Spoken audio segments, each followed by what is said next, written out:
Not your average tabletop. Woohoo! Welcome to Not Your Average Tabletop. I'm Zach. And I'm Mac. And today we're giving our first impressions of Boomerang Europe, which I believe was a game. Was this the one we got at Gen Con when we got I think we got it for free. Free or something? Yeah, you got to pick a game. Yeah, so ended up picking this one because it looked interesting. We've been to Europe a few times, so I don't remember if there was another option that we could have picked. I think there was. It's been years now, so I have a terrible memory. I think there were options, but they didn't look as good. It was pretty slim. Yeah, definitely didn't look as good. We definitely picked the best looking one. It was like the last day of the con. Was it? Yeah. Oh, I thought we'd got it earlier than that, but... Oh, could be wrong, I guess. Yeah, it was one that looked interesting, but really we knew nothing about it, which probably isn't far off from all the other games I get.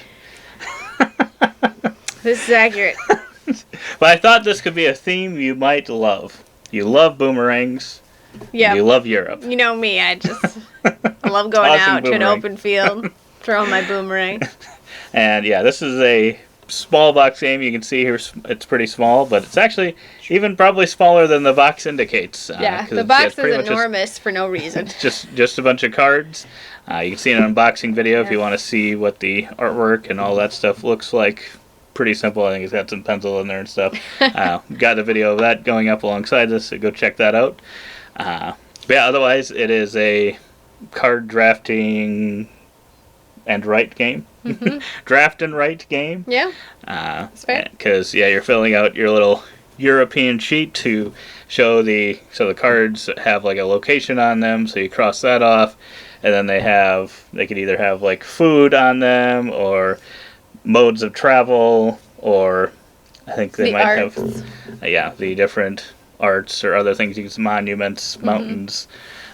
So different symbols that could potentially be on these cards. Yes, the attractions. So a decent amount on a single card that you're drafting. You could be drafting it for multiple different reasons. I always like when cards have a multi-use factor to them, especially when you're drafting them. Yeah. Yeah, because then it just gives you a few interesting things to think about. It's not just like, well, I just want it for that specific thing. Sometimes it's like, well, actually, do I want it for that or do I want this? And in a two-player game, I think that helps kind of mitigate if it was just a single kind of thing. Yeah. Because then there might just be an easily best card every time that both people would always pick. Too many good things. So I do like when it has multi-things that you're doing. Makes you think about it a little bit. Mm-hmm. But yeah, otherwise it's pretty simple. So I've played this one twice. You've played it once. What were your thoughts? I was hoping after I had played it the first time with Pepper, I was like, I think Michaela will at least like this one enough to be like maybe a 7. I'm like, I don't think she'll hate it. So I was pretty sure that you weren't going to hate it. I was pretty sure you weren't going to hate it after I played it. So I was like, I think she'll at least like it, but I don't know that you'd love it. I think that's fair.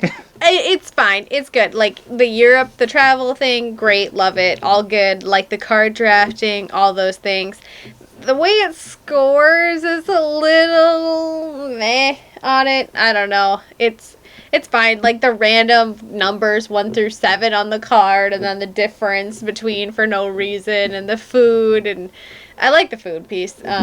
The matching of the transportation types is interesting, and then I think it's also cool to try and to go to everywhere on the map once. Not that you have to, but it's kind of like an underlying challenge, I would think. Maybe you shouldn't play that way, but I would assume you would score the best, sort of, maybe in that way.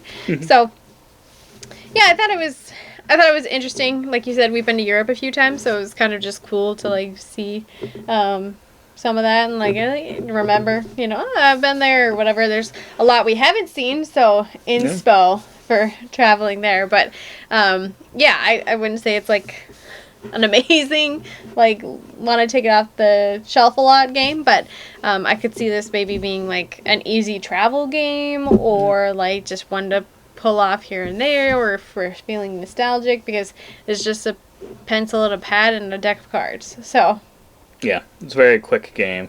And we played at 2 players. I played it my previous play at 2 players. I'm very interested to see how this would play at 4. Drafting probably. Because I think the drafting could so much potentially harder. be a little bit more interesting though. Because the 2 players, you kind of are sending the cards back and forth, so it's a little bit of different gameplay there. And you don't even get to throw one away. It's true. You don't even get to throw them away. Yeah. You could probably implement that with because the deck would be because you play with half the deck in a 2-player game and then the other half in the second round. And technically, the way the rules say it, I believe you're supposed to shuffle the first deck again and put it under the bottom of the second half of the deck, or basically replace the second half of the deck with that, and then you use the first half again. So it's like you're using the same exact cards in a 2-player game specifically. They say this for 2 and 3 players. So to me, it makes sense at 3. But at 2, it doesn't make sense, because I'm like, I would just as well shuffle them. And that's how we ended up playing, is shuffling the whole deck again and doing the 3rd and 4th rounds with different cards than they would have been in the 1st and 2nd. Yeah. So I don't know. Maybe I misread that, but that just seemed a little weird to me, having the same exact ones, and maybe that's how it was supposed to play. I felt like I actually made it better doing it the other way, but personal preference maybe. House rules. House rules. But yeah, I don't know what to give this one, because at 2, I feel like this one feels quite samey. Just because, you are trying to fill in as many different ones as possible, just because each one of those is 1 point at the end of the game, so it can be a lot. And then I feel like there's certain modes of transportation that's like, I'm going to try to get that because it's either the plane or the sailboat, or like 9 or 7 points. That can be huge if you get it. And maybe in a 2-player game, that's easier to get than like it's in a 4. That's why I'm interested in seeing how it plays at 4, to see if it feels any different. Specifically in 2, I was like, I don't know if that was quite as interesting as I would have liked.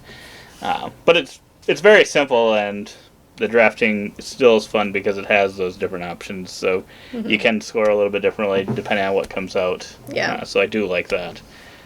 Yeah.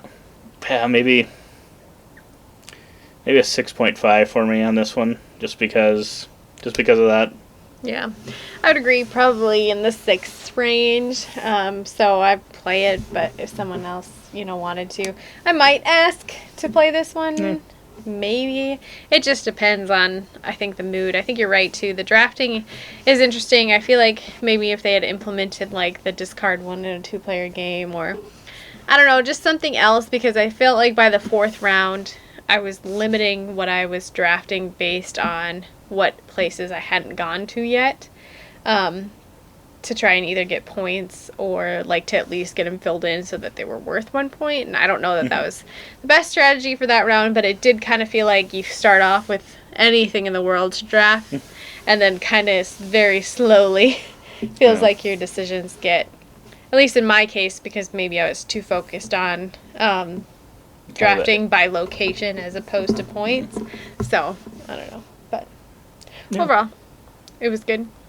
Yeah, I think, at least it has those other forms of scoring that give you something else to do, so that you don't necessarily have to focus on those, but those are good ways to get points. As a completionist, it's very hard for me to, I'll just take all of these cards that There's I've already something fun about trying to fill in every single one. Yeah. But that is Boomerang Europe. Do with that information what you will. If you tend to like kind of the verb and verb games, I think this one's definitely fine and worth trying out. Quick enough, easy enough. Yeah, it's really quick, and I assume since we got it for free that it's relatively cheap. I guess I don't know, but I would assume it's probably a little more on the affordable side. So, yeah, I don't think there's anything horribly negative with it. So no. That's why it's still 6.5 for me. But go check out our unboxing video. If you liked the content, give us a thumbs up, subscribe for future videos, and as always, don't forget to keep on nibbling on our content.